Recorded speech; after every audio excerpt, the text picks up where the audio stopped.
Hello जी, अस्सलाम वालेकुम। कैसे हैं आप सब? उम्मीद करती हूँ आप सब ठीक ठाक होंगे और अल्लाह का शुक्र मैं भी ठीक हूँ। और ये था जी सुबह का टाइम, मैंने काम शाम ख़त्म कर लिया था। उसके बाद जो मैं कर थी नाश्ता, नाश्ते में मिला था जी गोभी का पराठा। सही बात है, हमारी माओ ने कसम खाई हुई है कि गोभी पकाएंगे उसको सुबह से शाम तक खाएंगे। जब तक गोभी ख़त्म नहीं होनी तो ये नए नए तरीक़ों से हमें खिलाएँगे। और यहाँ पर मैं खाया थी गोभी का पराठा और गोभी बहुत मज़े की बनी हुई थी। तो मज़ा भी आता है पराठा खाने का, लेकिन रोज़ रोज़ खाने से ना बंदा फेड अप हो जाता है। कुछ चेंज भी होना चाहिए। और कभी कभी इन पराठों की बहुत क्रेविंग होती है। आलू गोभी का पराठा, जैसे आलू चिकन का पराठा और आलू का पराठा भी। और यहाँ पर ये दोनों जी लगे हुए थे एक दूसरे के साथ। मोहम्मद अली को ऊपर जाने का बहुत शौक़ है, सीढ़ियाँ चढ़ने का इतना शौक़ है ना जिसकी कोई हद नहीं है। और मैं खा रही थी नाश्ता और ये दोनों आपस में खेल रहे थे और खुश हो रहे थे। और ये आपस में लड़ते भी बहुत हैं, इनमें प्यार भी बहुत है। अगर एक के पास चीज़ होगी तो दूसरा देख के रोएगा, दूसरे को भी चाहिए होती है। इन बच्चों की समझ नहीं आती, खेलते खेलते लड़ना शुरू कर देते हैं। आपस में इतना ही लड़ते हैं और प्यार भी बहुत है इन दोनों में। और एक दूसरे के साथ चीज़ शेयर भी करके खाते हैं और एक साथ खेलते भी हैं। बच्चे हैं भाई, इन्होंने खेलना भी, आपस में लड़ना भी है। और ये दोनों घर की रौनक है। सारे बच्चे घर की रौनक हैं, लेकिन जो छोटे होते हैं ना उनकी अलग ही बात होती है। इनकी छोटी छोटी शरारतें, लड़ाइयाँ, प्यार आपस में बहुत मज़ा आता है देख के। और ये दोनों आपस में एक दूसरे के साथ खेल रहे थे और मैं आराम से सुकून से बैठ के नाश्ता कर रही थी आराम आराम से। कुछ लोग पता क्या करते हैं, साइडें खा लेते हैं और दरमियान से जो होता है ना पराठा, वो आराम आराम से खाते हैं मज़े ले लेके। और मैं तो ऊपर से पहले खा रही थी। मैंने कहा ऊपर वाला हिस्सा खाती हूँ, बाद में नीचे वाला खाती हूँ। यकीन करें 2 दिन हो चुके थे हमें गोभी के पराठे खाते हुए। पहले तो मूली के खाए, उसके बाद गोभी के खाए। मूली के तो मुझे पसंद नहीं है, लेकिन हाँ बने हो तो खा लेती हूँ। और यहाँ पर आयरा की इंतहा कोशिश थी कि वो मोहम्मद अली को मारे, और मोहम्मद अली आराम से मार खा लेते हैं। अगर गुस्सा आए तो फिर ये भी छोड़ता नहीं है। खैर भाई, बच्चे हैं, बंदा अब इनको क्या बोले, सही बात है। फिर यहाँ पर हमने मंगवाए थे जिंगर बर्गर और हम तीनों बैठ के बर्गर खा रहे थे, साथ साथ गप लगा रहे थे। और ये मेरा भतीजा जो है ना कैमरा शाय है, इसको इसके सामने कैमरा ले आओ ना तो शर्माना शुरू कर देता। कहता है पप्पो अब मेरी वीडियो ना बनाओ। फिर मैं इसको जानबूझ कर लेके आती हूँ वीडियो में। मोहम्मद अली भी साथ आ चुका था। और फिर मुझे जाना था अपनी कज़न की तरफ, वो बाहर से आई हुई हैं तो वो उनकी तबीयत भी थोड़ी ठीक नहीं है। तो काफ़ी दिन से प्लान बन रहा था, फिर शादी आ चुकी थी। फिर मैंने कहा चलो आज ना मिल ही आते हैं उनसे। और ये मेरा न्यू ड्रेस सिल के आया था, तो दर्जन बाजी ने क्या किया, मैंने को बोला अच्छी सी लेस ले आए साइडों पे लगाने के लिए, वो ये ले आई। इसका कोई मैच ही नहीं हो रहा। और यहाँ पर टाइम था मेकअप करने का, और ये वाली प्रोडक्ट मैं इस्तेमाल करने वाली थी, मिस रोज़ की बीबी क्रीम। और ये काफ़ी अच्छी है और अच्छी कवरेज देती है, और ये मैं यूज़ करने वाली थी। और साथ में ये लिपस्टिक, इसका शेड बहुत प्यारा है। देखने में ये लिपस्टिक ना बहुत डार्क लग रही है, लेकिन इसको जब अप्लाई करते हैं ना तो ये लिप्स को ना शाइनी और ग्लॉसी लुक देती है। मुझे तो काफ़ी अच्छी लगी है।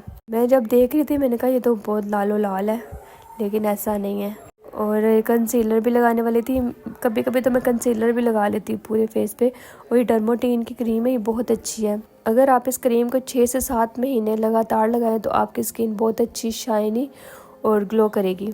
और ये वाला सैंडल तो मेरे फेवरेट हुए हैं, सही बात है, बहुत मज़े के सैंडल हैं। और यहाँ पर मैं प्रॉपर रेडी हो चुकी हुई थी। ये बैग था और ये कंप्लीट लुक। आपको कंप्लीट लुक कैसे लगी कमेंट बॉक्स में ज़रूर बताइएगा। और यहाँ पर हम जा रहे थे, मैं और मेरी सिस्टर, हम दोनों जा रहे थे। काफ़ी दिनों से प्लान था, लेकिन कुछ ना कुछ बीच में ना कोई काम पड़ ही जाता था। तो उन्होंने कुछ दिनों में बाहर वापस चले जाना था, तो हम दोनों ने सोचा कि आज किसी भी तरीके से उनको मिल के आना है। वो बीमार भी है ना, तो उनकी तबीयत नहीं ठीक, नहीं तो उन्होंने खुद हमारी तरफ आना था। और काफ़ी साल बाद वो आई हैं, तो हमने सोचा कि चलो मिल आते हैं उनको। और यहाँ पर हम पहुँच चुके थे। तो ये सामने जो उनका घर है, कहीं जाना हो ना तो बहुत मुश्किल से टाइम निकालना पड़ता है। और माशाल्लाह से आपी के भी 3 बच्चे और मेरा भी एक बेटा है। तो आपी का जो छोटा बेटा वो 3 माह का है, इसलिए उसके लिए थोड़ी सी मुश्किल हो जाती है। और यहाँ पर हम गपशप लगा रहे थे, साथ साथ जूस पिया। तो फिर हमने इजाज़त ली, हमने कहा घर जाएंगे अब, क्योंकि टाइम बहुत हो चुका था और बच्चे भी घर पे छोड़ के आए हुए थे। फिर आने के बाद मैंने कपड़े शपड़े चेंज किए। फिर मैंने कहा चलो किचन में चलते हैं, खाना बनाते हैं, क्योंकि टाइम बहुत हो चुका था। तो काई साहब ने भी आना होता है, तो फिर सबको भूख भी लगी होती है। तो यहाँ पे मैं बना रही थी यखनी पुलाव, क्योंकि यही जल्दी जल्दी बन जाता है। यखनी पुलाव बनता है बीफ का बहुत मज़े का यखनी पुलाव बनता है। चिकन का तो ऐसे ही है, लेकिन बीफ का बहुत मज़ेदार बनता है। और साथ में मैं चाय बना रही थी, क्योंकि मेरे छोटे भाई के ना टीचर आए हुए थे, तो कहते हैं आप मुझे चाय बना दो। साथ में ये बना रही थी पुलाव और साथ साथ चाय रखी हुई थी। ध्यान मेरा ना डाइवर्ट हो रहा था। खैर किसी न किसी तरीके बन ही चुका था, थकावट भी हुई थी, पता नहीं क्यों अजीब सी, ऐसे मौसम भी चेंज है ना, तो तबीयत अजीब सी हुई है। और यहाँ पर मैं खाई थी पुलाव, फाइनली बन चुका था और ये बहुत टेस्टी बना था। मुझे चटनी वगैरह नहीं पसंद आ रहा था, खाली चावल जो होते हैं पुलाव और साथ बोटी हो, तो ये वाकई बहुत मज़े का बना था। यखनी पुलाव बनता ही बहुत मज़ेदार है। मज़ेदार यखनी पुलाव का ये है कि यखनी जो है ना, उसमें सारा टेस्ट जो चिकन का आ जाता है और चिकन भी अच्छी तरीके से बॉयल हो जाता है, क्योंकि हम नमक और काली मिर्च और लहसुन डाल के इसको बॉयल करते हैं, इलायची वगैरह सारा कुछ, तो सारा टेस्ट उसमें चला जाता है यखनी में।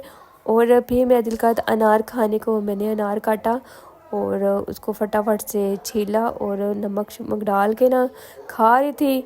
तो जो ही मैं खा रही थी, मेरे बेटे साहब भी आ चुके थे, कहते हैं आप कौन होती है अकेले खाने वाली। और अनार खट्टा मीठा था, देखने में सुरख लाल लग रहा है लेकिन खट्टा भी था। और इसी वजह से ना मेरे गले में थोड़ी सी हराश होना शुरू हो गई ना, पेन स्टार्ट हो चुकी थी।